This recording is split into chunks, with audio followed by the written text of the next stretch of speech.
অনেক দিন পর মায়ের হাতের এই রেসিপিটা খাওয়ার সুযোগ হলো।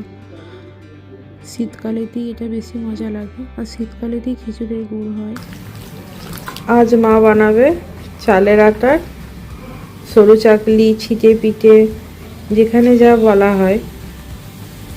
আমরা বলি সরু চাকলি। এটা যত পাতলা হবে তত এই চিলা এটা তত খেতে মজা হবে। আলু আর ছুরি দিয়ে স্প্যাচুলা বানাচ্ছে মা।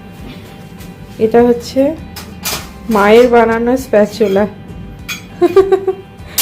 আলু আর ছুরি, এরপর এটাতে তেল লাগানো হবে, নিয়ে এতে দেওয়া হবে। তেল দিয়ে এটা নানির বাড়ির স্টাইলে স্প্যাচুলা। তখন তার স্প্যাচুলা ছিল না। এটাকে তো একবারে ঢেলে দিলেও হবে না, যেটাকে চিলা বলা হয়। এটাকে এভাবেই একটু একটু একটু একটু করে দিতে হবে, তবে এই ছিটে রুটি টাইপের দেখতেও হবে।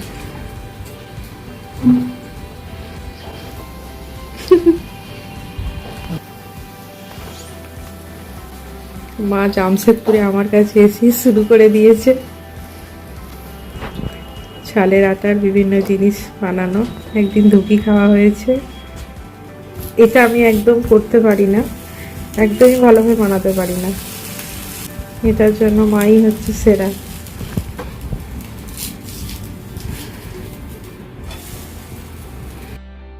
অনেক দিন পর মা এসেছে, তাই নিজেদের মধ্যে কিছু গল্প, মজা, এইসব কথা বলতে বলতেই এই সরু চাকলি বানানো হচ্ছে।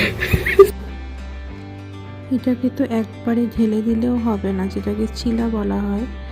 এটাকে এভাবেই একটু একটু একটু একটু করে দিতে হয়। এটা হচ্ছে দেওয়ার টেকনিক, যেটা আমার পক্ষে পসিবল নয়। আমি একদমই পারি না দিতে।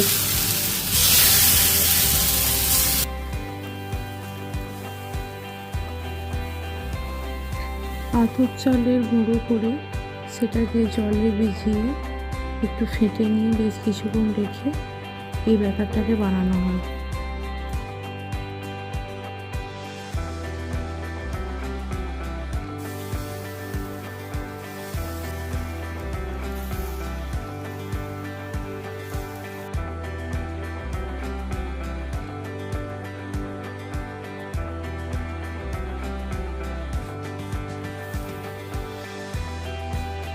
ধীরে ধীরে অনেকগুলো বানিয়ে নিয়েছে। এবার পরিবেশন করি।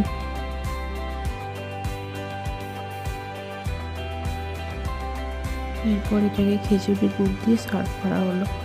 দারুণ খেতে লাগে।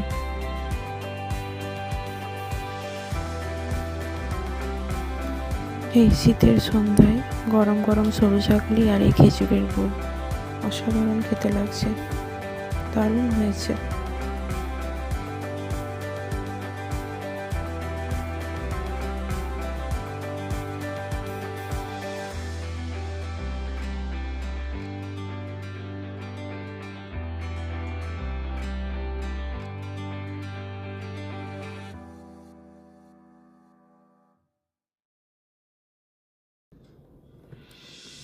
সবাই এভাবে বানিয়ে দেখতে পারো, খুব সুন্দর লাগবে খেতে।